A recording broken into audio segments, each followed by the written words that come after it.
여러분, 안녕하세요. 삶이라는 넓고 깊은 바다를 항해하다 보면 우리는 자주 멈춰서서 먼 수평선을 응시하곤 합니다.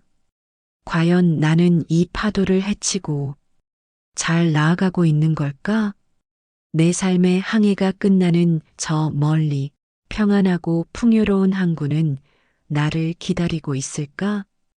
특히 시간이 흐르고 세월의 흔적이 깊어질수록 많은 분들이 말년에 복이 가득한 사람들은 도대체 어떤 지혜와 마음가짐으로 이 삶을 살아왔을까? 하는 깊고 진지한 질문을 던지게 됩니다. 흔히 사람들은 복이라는 단어를 들으면 선천적으로 타고난 좋은 사주팔자나 혹은 명당이라고 불리는 좋은 땅에 집을 짓고 사는 것처럼 외부적인 환경이나 운명적인 요소를 먼저 떠올리곤 합니다. 물론 이러한 요소들이 우리의 삶에 어느 정도 영향을 미치는 것은 부정할 수 없는 사실입니다. 하지만 제가 오랜 시간 삶의 지혜를 탐구하며 그리고 수많은 사람들의 삶을 곁에서 지켜보며 깨달은 것은 진정으로 말년에 복이 가득하고 마음의 평안까지 누리는 이들을 자세히 들여다보면 그들의 복은 단순히 타고난 운이나 외부적인 조건에 의해서만 결정된 것이 아니라는 사실입니다.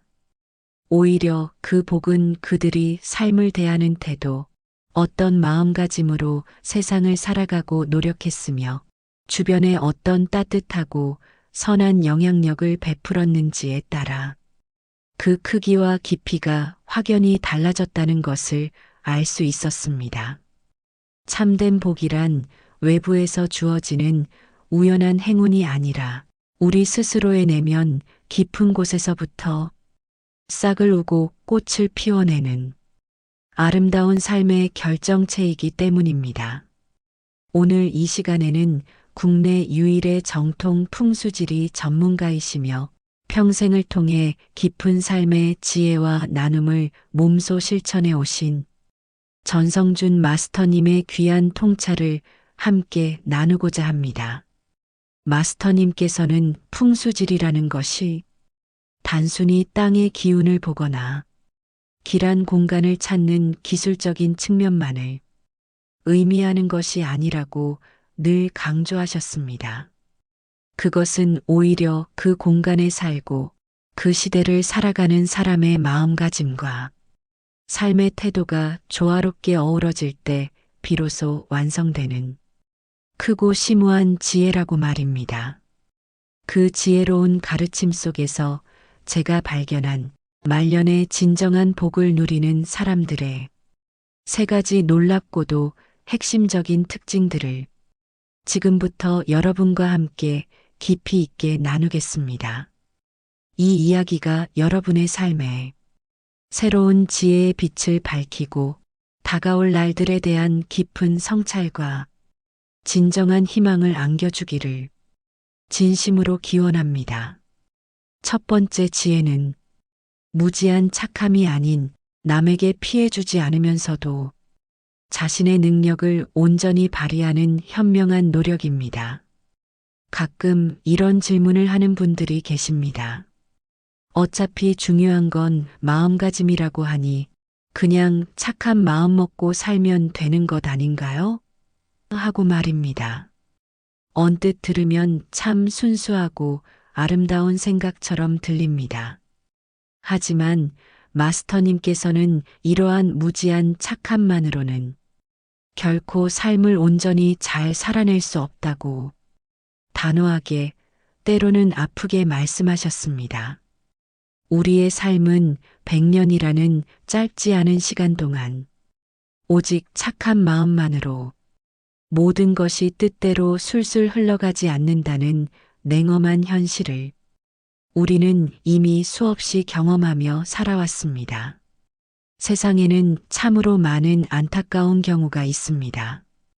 왜 착한 사람들은 늘 힘들고 고단하게 살아가며 오히려 영악하고 계산적인 사람들은 겉으로 보기에 잘 사는 것처럼 보일까? 라는 의문에 많은 이들이 좌절하고 깊이 고뇌합니다. 물론 세상의 이치는 심오하여 우리가 모든 것을 다 헤아리거나 단번에 이해할 수는 없는 부분이 많습니다. 하지만 마스터님께서는 그 근본적인 원리를 명확하게 짚어주셨습니다. 진정으로 착하다는 것은 단순히 남에게 해를 끼치지 않거나 수동적으로 주어진 상황에 가만히 머물러 있는 것을 넘어섭니다. 그것은 바로 나 자신이 타고난 역량과 능력을 스스로 깊이 인식하고 이를 세상에 유익하게, 바르고 현명하게 발휘하려는 적극적이고 꾸준한 노력이 반드시 함께해야 한다는 것입니다. 아무런 계획이나 철저한 준비 없이 그저 나는 마음이 착하니까 괜찮을 거야라고 막연히 생각하며 현실의 어려움이나 문제들을 외면하고 안일하게 가만히 머물러 있는 것은 결코 자신의 삶을 긍정적인 방향으로 변화시키지 못합니다. 오히려 그것은 배움을 거부하고 세상 돌아가는 이치나 흐름을 모른 채 어둠 속에 스스로를 가두어 두는 것과 다름없습니다. 마스터님께서는 우리의 삶의 방향성을 긍정적으로 전환시킬 수 있는 중요한 방법 중 하나로 삶의 이치, 즉 풍수지리를 비롯한 보편적인 삶의 원리와 지혜를 깊이 있게 아는 것의 중요성을 강조하셨습니다. 많은 사람들이 그저 타고난 사주팔자나 운명론에만 갇혀 자신의 삶을 숙명적으로 받아들이거나 심지어는 스스로 포기하고 체념하곤 합니다. 하지만 그것은 자신의 노력과 의지의 중요성을 간과한 매우 안타까운 생각입니다. 아무리 대대로 내려온 좋은 터에 살고 선조들의 두터운 음덕이 있다 한들 그것이 현재를 살아가는 나의 게으름과 무지로 이어진다면 그 복은 오래가지 못하고 당대에서 소멸될 수 있습니다. 실제로 부모에게 물려받은 막대한 유산만 믿고 아무런 노력도 하지 않아 결국 모든 것을 잃고 몰락하는 부잣집 자손들의 이야기는 우리가 익히 들어왔던 가슴 아픈 현실이기도 합니다.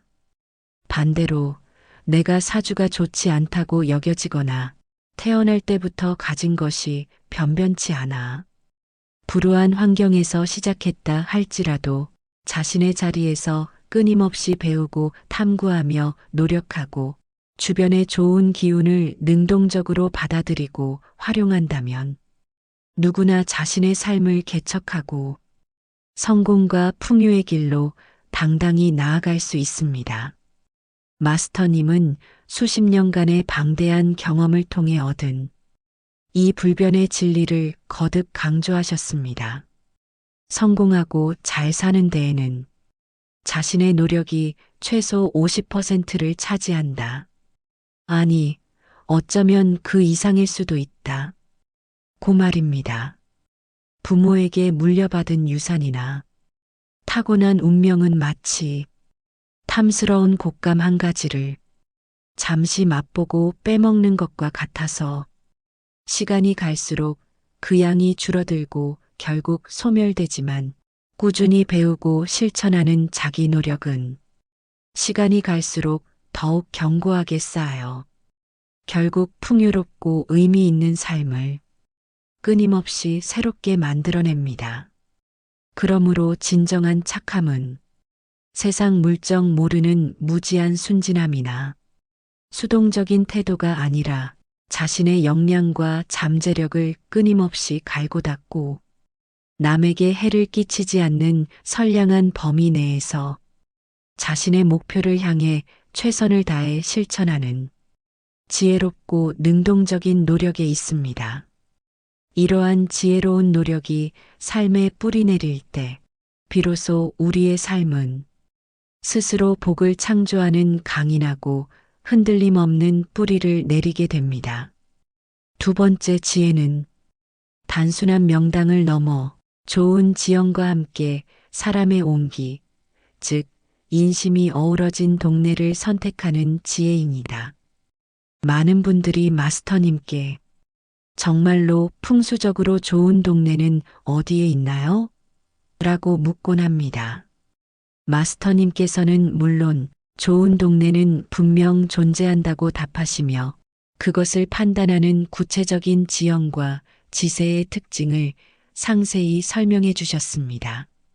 산을 등지고 유유히 흐르는 물을 바라보는 배산 임수의 지형이라든가 산세가 힘차면서도 부드럽게 감싸 안는 듯한 형세, 특히 금영산과 같이 오행의 기운이 조화로운 산 형태가 주위에 잘 발달되어 있다면 그 동네는 큰 부자가 많이 나고 나라의 큰 인물도 배출되는 아주 길하고 좋은 동네라고 단번에 알 수 있다고 하셨습니다. 이러한 곳은 산에서 생명력이 가득한 좋은 기운, 즉 정기가 올라오고 하늘에서 맑고 청명한 천기가 내려와 산과 하늘의 기운이 합쳐져 바람을 통해 마을 전체에 끊임없이 공급되기 때문입니다. 주위에 이러한 길한 산세가 있으면 그 동네에는 훈훈하고 활기찬 기운이 돌고 자연스럽게 많은 부자들이 살게 된다는 것입니다. 그러나 마스터님께서는 여기서 한 가지 더, 아니 어쩌면 지형적인 요소보다 훨씬 더 중요하다고 강조하시는 점이 있었습니다. 그것은 바로 사람의 중요성입니다. 예를 들어 서울 강남과 같이 대한민국을 대표하는 유명한 부자 동네를 들며 설명하셨습니다. 그곳에 사는 모든 집이 풍수적으로 완벽한 천하제일의 명당은 아닐지라도 여전히 많은 사람들이 풍요롭고 성공적인 삶을 살아가고 있습니다. 그 이유는 무엇일까요? 바로 그곳에 모여 사는 사람들에게 있었습니다. 강남과 같은 지역에는 각 분야에서 뛰어난 능력을 가진 큰 인물들과 사회에 긍정적인 영향을 미치는 재능 있는 인재들이 모여 살기 때문에 그 사람들의 강력한 노력과 긍정적인 에너지가 모여 지역 전체의 기운을 끌어올리고 있다는 것입니다. 이런 곳은 단순히 땅의 기운이 좋다기보다는 그곳에 모인 사람들의 끊임없는 배움과 자기개발, 그리고 사회를 이끌어가는 활발한 영향력이 어우러져 하나의 거대한 긍정적 에너지의 장을 만들어내는 것입니다. 물론 이러한 좋은 기운이 넘치는 동네에 자신이 가진 자본이나 지식 혹은 준비된 마음이 부족한 채로 무작정 들어간다면 처음에는 주변의 좋은 기운을 받아 일시적인 발전이 있을 수 있겠지만 결국 자신의 역량이 뒷받침되지 않으면 오래 버티지 못하고 다시 떠나게 될 수 있습니다. 이는 단지 부자들이 사는 동네에 간다고 해서 나도 저절로 부자가 되는 것이 아님을 분명하게 시사합니다. 가장 중요한 것은 그곳 사람들의 노력하고 배우는 기운, 즉, 그 공동체의 긍정적인 에너지를 함께 할 수 있는 나 자신의 내면적이고 외면적인 준비된 자세입니다. 마스터님께서는 좋은 동네를 선택하는 가장 확실한 방법으로 직접 눈으로 보고 발품을 파는 것을 권하셨습니다. 단순히 부동산 정보만을 얻는 것을 넘어 그 동네에 직접 들어가 집들만 찬찬히 둘러봐도 그곳의 전체적인 분위기를 직감할 수 있고 거리에서 만나는 사람들의 표정이나 이웃들이 옹기종기 모여 서로 따뜻하게 화답하는 모습을 보며 그 동네의 인심이 어떤지 진정으로 활기차고 풍요로운 분위기가 느껴지는지 스스로 판단할 수 있다는 것입니다. 이렇게 자신의 눈으로 직접 확인하고 느끼며 선택하는 것이 어떤 전문가에게 막연히 의존하는 것보다 훨씬 좋은 방법이며 그 선택의 50%는 확정적으로 믿어도 된다고까지 하셨습니다.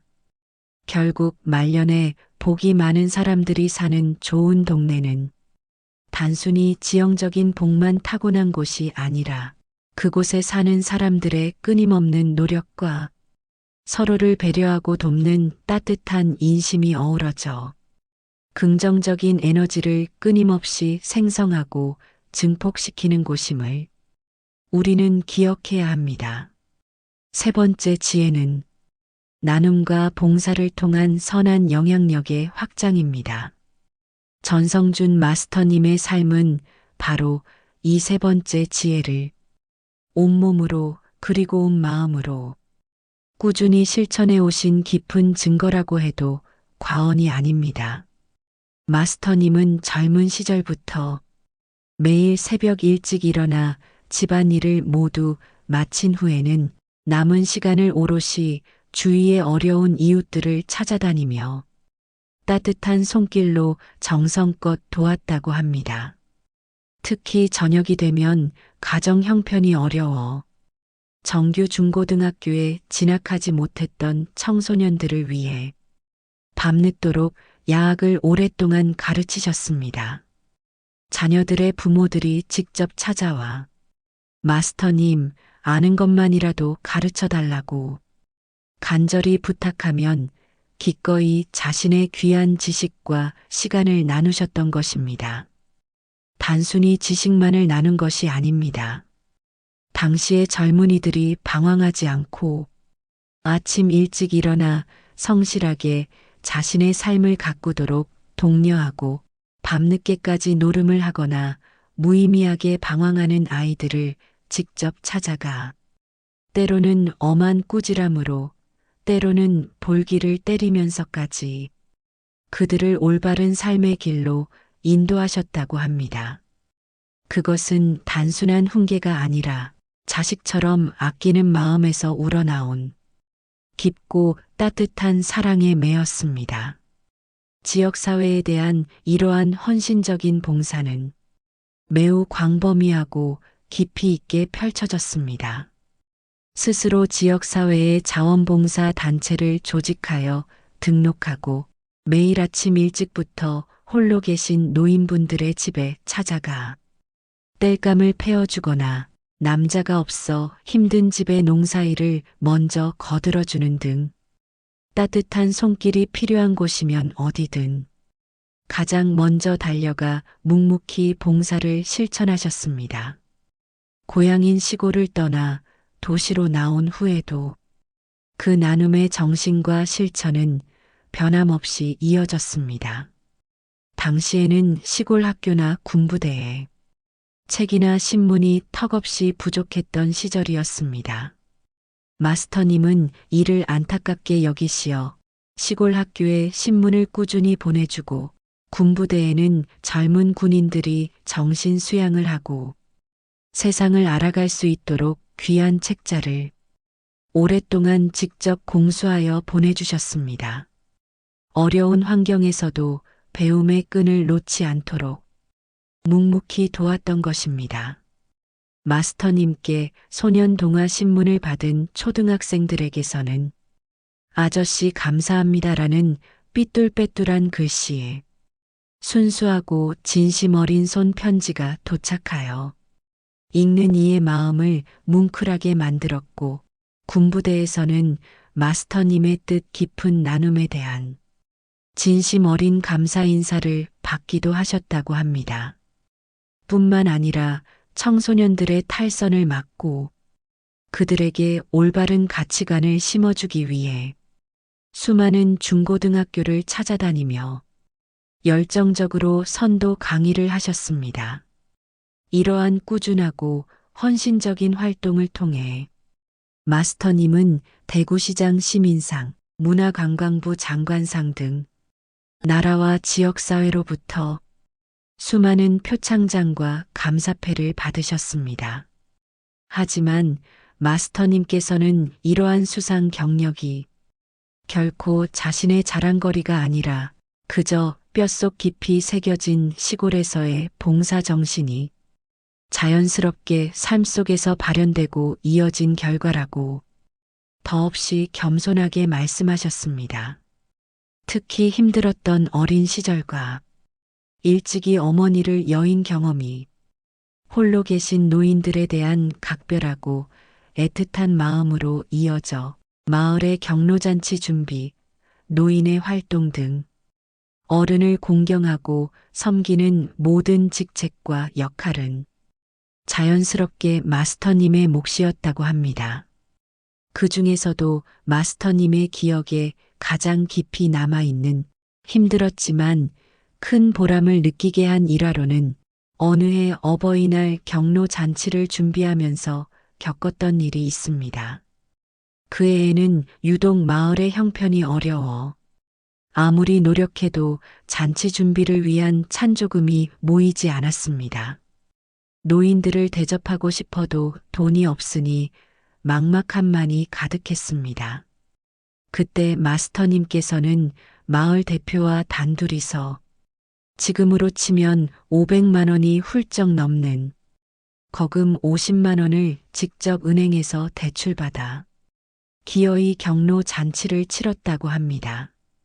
당시 마을에는 부자들도 많았는데 왜 우리가 이렇게까지 해야 하나며 주변의 오해와 질타를 받았고 심지어 가족들조차 마스터님의 무리한 희생에 대해 미움과 불만을 표현했다고 합니다. 개인적으로는 큰 희생과 고통이 따르는 결정이었지만 마스터님께서는 어린 시절부터 어머니에게 배운 가르침, 즉 누가 오더라도 냉수 한 잔이라도 정성껏 대접하며 따뜻하게 맞이하라는 어머니의 말씀을 따랐고 늘 대접하는 입장이 베푸는 입장이 되어야 했기에 힘들고 고단한 삶의 연속이었다고 회고하셨습니다. 그럼에도 불구하고 마스터님은 세월의 깊이가 느껴지는 온화한 얼굴로 말씀하셨습니다. 지내놓고 보니까 그렇게 남을 위해 나누고 내 몸을 다해 봉사하며 살아온 것이 결코 나쁘지 않았고 오히려 내 삶을 더욱 풍요롭고 의미 있게 만들었다고 말입니다. 이러한 끊임없는 헌신적인 삶이야말로 말년의 진정한 평화와 풍요로움, 그리고 주변 사람들의 존경과 사랑이라는 가장 크고 귀한 복을 불러오는 가장 강력하고 변치 않는 원동력이었습니다. 사랑하는 여러분, 말년에 진정으로 복이 많은 사람들은 단순히 좋은 운을 타고났거나 물질적으로 풍요롭게 태어난 것이 아닙니다. 그들은 삶의 깊은 지혜를 끊임없이 배우고 자신의 자리에서 성실하게 노력하며 잠재된 능력을 발휘하고 무엇보다 주변의 따뜻한 사랑과 선한 영향력을 아낌없이 베풀 줄 아는 아름답고 숭고한 삶의 태도를 가진 사람들입니다. 인생의 진정한 풍요로움과 복은 우리가 얼마나 많이 소유했느냐가 아니라 우리가 얼마나 지혜롭게 노력하고 얼마나 진심으로 사랑을 나누었느냐에 달려 있음을 이 마스터님의 이야기를 통해 다시금 깨닫습니다. 오늘 함께 나눈 이 지혜로운 이야기들이 여러분의 남은 인생을 더욱 풍요롭고 따뜻한 사랑과 진정한 복으로 가득 채우는 귀한 밑거름이 되기를 진심으로 기원합니다. 여러분의 모든 날들이 늘 평화롭고 행복과 기쁨으로 가득하기를 바랍니다.